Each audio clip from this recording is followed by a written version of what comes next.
ISI link গৌৰৱ পত্নী বিতৰ্ক সন্দৰ্ভত অসম আৰক্ষীত ৰুজু হোৱা গোচৰ SIT তদন্ত প্ৰক্ৰিয়া আৰু এই তদন্ত প্ৰক্ৰিয়াত এটাৰ পিছত আনটো গুৰুত্বপূৰ্ণ তথ্য লাভ কৰা হৈছে আৰু সমান্তৰালকৈ এইবাৰ ব্ৰিটিছ দূতাবাসৰ দুই বিষয়াক জেৰা চলাইছে SIT আৰু এই জেৰাটো বহুখিনি বিস্ফোৰক তথ্য পোহৰলৈ আহিছে। নমস্কাৰ প্ৰিয় দৰ্শক, মই জয়ন্ত মাধৱ গোস্বামী আপোনাক স্বাগতম জনাইছো নিউজ 18 অসম নৰ্থ ইষ্টৰ ডিজিটেল লাইভলৈ আৰু ডিজিটেল লাইভত লৈ আহিছো এই গুৰুত্বপূৰ্ণ বিষয়টো, গুৰুত্বপূৰ্ণ প্ৰসংগটো যি নেকি গৌৰৱ গগৈৰ পত্নী এলিজাবেথ কোলবাৰ্ণ গগৈৰ পাকিস্তানৰ সৈতে থকা সম্পৰ্ক, এলিজাবেথ কোলবাৰ্ণ গগৈৰ ISIৰ সৈতে থকা সম্পৰ্ক বা আলী তাকিৰ শেখৰ সৈতে থকা সম্পৰ্ক সন্দৰ্ভত অসম আৰক্ষীত যি গোচৰ ৰুজু কৰা হৈছিল আলী তাকিৰ শেখৰ বিৰুদ্ধে আৰু সেই গোচৰৰ পম খেদিয়েই বিভিন্ন ধৰণৰ তথ্য সংগ্ৰহ কৰাৰ বাবে দিল্লীত বাহৰ পাতি আছে SITৰ যি দায়িত্ব দিয়া হৈছে ৰজি কলিতা, সেই ৰজি কলিতাৰ নেতৃত্বত SIT দলে দিল্লীত বাহৰ পাতি অনুসন্ধান চলাই আছে, তদন্ত চলাই আছে, অভিযান চলাই আছে আৰু প্ৰাৰম্ভিক পৰ্যায়ৰ তদন্ততে বহুখিনি বিস্ফোৰক তথ্য লাভ কৰা হৈছে। প্ৰথমটো গুৰুত্বপূৰ্ণ খবৰ এই মুহূৰ্তত জনাই আছো আপোনাক যে দুগৰাকীকৈ কৰ্মচাৰীক জেৰা চলাইছে SITয়ে দিল্লীত। ব্ৰিটিছ দূতাবাসৰ এই দুই বিষয়া বা এই দুই কৰ্মচাৰী হৈছে ডক্টৰ নুপুৰ বৰুৱা আৰু অনিৰ্বাণ গাংগুলী আৰু ডক্টৰ নুপুৰ বৰুৱাক জেৰা চলোৱা হৈছে। ইয়াৰে নুপুৰ বৰুৱাৰ স্বামী JNUৰ এগৰাকী অধ্যাপক। ইতিমধ্যে মুখ্যমন্ত্ৰী ডক্টৰ হিমন্ত বিশ্ব শৰ্মাই এসপ্তাহ পূৰ্বে উল্লেখ কৰিছিল সংবাদ মাধ্যমৰ সন্মুখত যে আলী তাকিৰ শেখৰ সৈতে দিল্লীৰ JNUৰ এগৰাকী অধ্যাপকৰ সম্পৰ্কৰ কথা উল্লেখ কৰা হৈছিল। এই সমগ্ৰ বিতৰ্কত অসম কানেকশ্যন, অসম সংযুক্ত হোৱা পৰিলক্ষিত হৈছে বা অসম সংযোগ হোৱা পৰিলক্ষিত হৈছে। দিল্লী বিশ্ববিদ্যালয়ৰ অধ্যাপকৰ সৈতে কি সম্পৰ্ক আলী তাকিৰ শেখৰ বা এলিজাবেথ কোলবাৰ্ণ গগৈ, এই যে বিতৰ্ক কেনেদৰে সাঙুৰ খাইছে সেই সমগ্ৰ দিশ বৰ্তমান তন্নকৈ চালি জাৰি চাই আছে দিল্লীত বাহৰ পাতি থকা SIT দলে।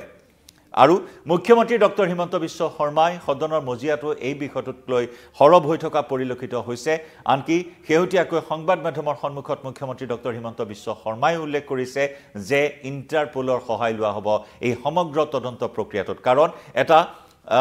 লিমিটেশ্যন আছে এই তদন্তত অসম আৰক্ষীৰ। গতিকে সেই লিমিটেশ্যনৰ বাবে বা সেই সীমাবদ্ধতাৰ বাবে ইণ্টাৰপোলৰ সহায় লোৱা হ'ব বুলি উল্লেখ কৰিছে, কাৰণ এটা আন্তঃৰাষ্ট্ৰীয় বিষয়ত পৰিণত হৈছে এই সমগ্ৰ বিতৰ্ক বা এই গোচৰটো। আলী তাকিৰ শেখ যি নেকি climate and development knowledge network চমুকৈ CDKN নামৰ এটা সংস্থাৰ মুৰব্বী, যিগৰাকী আলী তাকিৰ শেখৰ ISIৰ সৈতে আছে গভীৰ সম্পৰ্ক, যিগৰাকী আলী তাকিৰ শেখৰ সৈতে পাকিস্তানৰ এটৰ্নি জেনেৰেলৰ দৰে লোকো আহি ভাৰতত থাকি যোৱাৰ কথাও আনকি মুখ্যমন্ত্ৰী হিমন্ত বিশ্ব শৰ্মাই উল্লেখ কৰিছিল। 2018 বৰ্ষলৈকে এই ধৰণৰ অহা যোৱা চলি আছিল। আলী তাকিৰ শেখৰ সৈতে পাকিস্তানৰ বহু লোক ভাৰতলৈ আহিছিল, ভাৰতৰ বিভিন্ন বিষয়ত হস্তক্ষেপ কৰাৰ কথাও ইতিমধ্যে পোহৰলৈ আহিছিল। 2018 চনলৈ আনকি লোকচক্ষুৰ সন্মুখত নপৰাকৈ সৰু হোটেলত থাকি ভাৰতত থাকি গৈছিল। এইসমূহ কথাও ইতিমধ্যে প্ৰকাশ পাইছে। সেই বিষয়সমূহো ইতিমধ্যে তদন্তকাৰী দলে দিল্লীত বাহৰ পাতি অনুসন্ধান চলাই আছে, তথ্য সংগ্ৰহ কৰি আছে। আন এক গুৰুত্বপূৰ্ণ খবৰ যে 2024 চনলৈকে এলিজাবেথ কোলবাৰ্ণ গগৈয়ে পাকিস্তানলৈ গৈ থকাৰ তথ্য লাভ কৰিছে। ব্ৰিটিছ পাৰপত্ৰৰ জৰিয়তে পাকিস্তান ভ্ৰমণ কৰি আছিল 2024 বৰ্ষলৈকে এলিজাবেথ কোলবাৰ্ণ গগৈয়ে। এই বিষয়সমূহক লৈ যথেষ্টখিনি ৰহস্যৰ সৃষ্টি হৈছে। আনকি SITয়ে যেতিয়া দিল্লীলৈ গৈছিল, ৰজি কলিতা CM ভিজিলেন্সৰ অধীক্ষক ৰজি কলিতা দিল্লীত গৈ আনকি দিল্লীতে অভিযান চলোৱা নহয়, তদন্ত চলোৱা নহয়, ৱাঘা সীমান্তলৈ গৈছিল। এই যি পাকিস্তান লিংকৰ যিখিনি টেকনিকেল দিশ আছে, সেই টেকনিকেল দিশ তদন্তৰ সেই টেকনিকেল দিশসমূহ চোৱা চিতা কৰি আছে ৰজি কলিতাই। ৱাঘা সীমান্তলৈ গৈছিল, ৱাঘা সীমান্তলৈ গৈ বহুখিনি তথ্য সংগ্ৰহ কৰিছিল, বহুখিনি বিস্ফোৰক তথ্য সংগ্ৰহ কৰিছিল যে ৱাঘা সীমান্তৰে যি পাকিস্তান আৰু ভাৰতৰ লোকে বৈধ প্ৰক্ৰিয়াৰ মাজেৰে অহা যোৱা কৰিব পাৰে। গতিকে এই ৱাঘা সীমান্তই বাছি লৈছিল কিয় গৌৰৱ গগৈৰ পত্নীয়ে, কেৱল গৌৰৱ গগৈৰ পত্নী এলিজাবেথ কোলবাৰ্ণ গগৈ নহয়, আনকি গৌৰৱ গগৈ কেইবাবাৰো অকলেই পাকিস্তানলৈ যোৱাৰ তথ্য, বিস্ফোৰক তথ্য লাভ কৰাৰ খবৰ ওলাইছিল। গতিকে এইসমূহ খবৰৰ সত্যতা সন্দৰ্ভত অনুসন্ধান চলাই থকা হৈছে। এলিজাবেথ কোলবাৰ্ণ গগৈয়ে এই সীমান্তৰে ৱাঘা সীমান্তৰে পাকিস্তানলৈ গৈছিল কেইবাবাৰো। এই সীমান্তৰে আলী তাকিৰ শেখ আহিছিল নেকি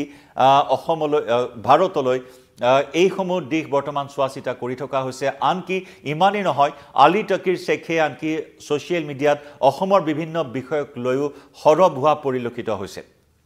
গতিকে এই যে অসম কানেকশ্যন অসমীয়া লোকৰ সৈতে যি সম্পৰ্ক কি কাৰণত সম্পৰ্ক গঢ় লৈ উঠিল এগৰাকী ভাৰত বিদ্বেষীৰ সৈতে এইসমূহ প্ৰশ্ন এতিয়া তদন্তৰ আওতাত গতিকে যথেষ্টখিনি গুৰুত্ব বহন কৰিছে এই তদন্ত প্ৰক্ৰিয়াই আনহাতে মুখ্যমন্ত্ৰীয়ে পূৰ্বে প্ৰকাশ কৰিছিল যে এছআইটিয়ে অনিৰ্বাণ গাংগুলী আৰু ডক্টৰ নুপুৰ বৰুৱাক জেৰা কৰাৰ কথা আকৌ সেই খবৰ আমি জনাই আছোঁ আপোনালোকক জেৰা চলাইছে সমান্তৰালকৈ গৃহ মন্ত্ৰণালয় বিদেশ মন্ত্ৰণালয়ৰ পৰা বহুখিনি তথ্য সংগ্ৰহ কৰিছে গৃহ মন্ত্ৰণালয় বিদেশ মন্ত্ৰণালয়লৈ পত্ৰ প্ৰেৰণ কৰিছিল এছআইটিয়ে ৰজি কলিতাই যে পাকিস্তান ভ্ৰমণৰ অনুমতি বিচাৰিছিল নেকি গৌৰৱ গগৈ তেওঁৰ পত্নী এলিজাবেথ কুলবান গগৈয়ে সেই সময় তথ্যও ইতিমধ্যে সংগ্ৰহ কৰিছে প্ৰশ্ন হৈছে যে যি সময়ত আকাশ মাৰ্গেৰে নেপাল বা ডুবাইৰ পৰা পাকিস্তানলৈ যোৱা হয় তেনে নকৰি কিয় এই ৱাঘা সীমান্তৰে গৈছিল স্থলপথ বাছি লৈছিল সেই কথা সময় এতিয়া তদন্তৰ আওতাত য'ত ইমিগ্ৰেশ্যন চেক পোষ্ট ৱাঘা সীমান্তৰ ইমিগ্ৰেশ্যন চেক পোষ্টত বহুখিনি নথি বহুখিনি তথ্য সংগ্ৰহ কৰিছে এছআইটিয়ে তাৰ সমান্তৰালকৈ শেহতীয়াকৈ ব্ৰিটিছ দূতাবাসৰ দুই বিষয়া অনিৰ্বাণ গাংগুলী আৰু নুপুৰ বৰুৱা ডক্টৰ নুপুৰ বৰুৱাক জেৰা চলাই থকা হৈছে মাৰাথন জেৰা চলাইছে এছআইটিয়ে আৰু এই মাৰাথন জেৰাত এইখিনি তথ্য পোহৰলৈ আহিছে 2024 চনলৈ ব্ৰিটিছ পাৰপত্ৰৰ জৰিয়তে এলিজাবেথ কুলবান গগৈ পাকিস্তান ভ্ৰমণ কৰাৰ তথ্য লাভ কৰা হৈছে স্বাভাৱিকতে এতিয়া এই বিতৰ্কই এই তদন্ত প্ৰক্ৰিয়া কেনেদৰে আগবাঢ়ে মুখ্যমন্ত্ৰী ইতিমধ্যে সকীয়াই দিছে সহজে এৰি দিয়া নহব এই বিষয়টো গতিকে মুখ্যমন্ত্ৰীগৰাকী আৰম্ভণিৰ পৰা সৰব হৈ আছে এলিজাবেথ কুলবান গগৈ কি কাৰণত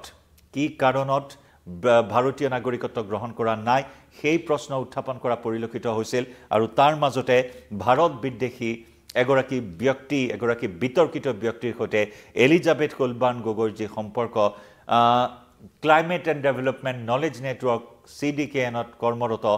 এলিজাবেথ কুলবান গগৈ যি নেকি অসমৰ বিষয়ক লৈ সেইগৰাকী CDKNৰ মুৰব্বী আলী তাকিৰ শেখে বিভিন্ন বিষয়ত সৰব হৈ আছিল সেই বিষয়টোক লৈ এতিয়া সৰব হৈ থকা পৰিলক্ষিত হৈছে মুখ্যমন্ত্ৰী ডক্টৰ হিমন্ত বিশ্ব শৰ্মাক আৰু তাৰ মাজতে ব্ৰিটিছ দূতাবাসৰ দুই বিষয়াক জেৰা কৰা বিষয়তে যথেষ্টখিনি তাৎপৰ্য বহন কৰিছে লক্ষণীয় হ'ব এই তদন্ত কোন দিশে গতি কৰে এই বিতৰ্ক আৰু কিমান পৰ্যায়লৈ যায় সেয়া লক্ষণীয় হ'ব সন্মুখত আছে 2026 চনৰ বিধানসভা নিৰ্বাচন যি সময়ত গৌৰৱ গগৈৰ উত্থান দেখিবলৈ পোৱা হৈছে গৌৰৱ গগৈৰ উত্থানক লৈ শাসকীয় পক্ষ শংকিত হোৱা বুলি কংগ্ৰেছে সময়ে সময়ে অভিযোগ উত্থাপন কৰি আহিছে গতিকে সমগ্ৰ বিষয়টোৱে কি ৰূপ লয় সেয়া পৰৱৰ্তী সময়ত লক্ষণীয় হ'ব কিভাৱে এই বিষয়টোত জনাব পাৰে আপোনাৰ মতামত কমেন্ট সেকশনত লাইভৰ পৰা এই মুহূৰ্তত বিদায় লৈছো ধন্যবাদ